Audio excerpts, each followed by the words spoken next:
passing Cat's Eyes, which is the cave there, which I've featured in quite a few videos. You just see the entrance there. There's an entrance there. There's an entrance at the bottom there, and the actual Cat's Eyes is at the top there.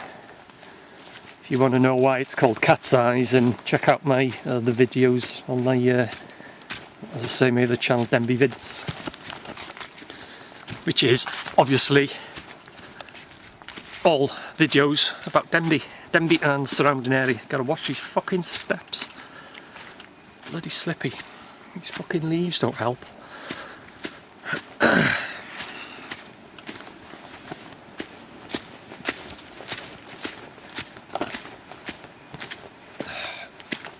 And there it is, the infamous Goblin Tower, or the haunted Goblin Tower.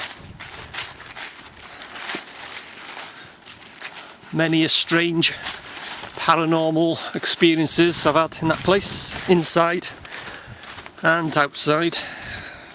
There again, check out my other video, Denby Vids, they're all on it. If you're into your ghosts, and orbs and ghostly screams and all sorts.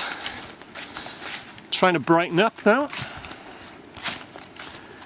They have promised rain for more or less about dinner time, 12 noon, something like that, so I hope it's not too bad, because as I say, I've only got a normal camcorder with me today, and camcorders and rain is not a good fucking combination, because it fucks them up. Very windy too. Great day for a walk. It's going right.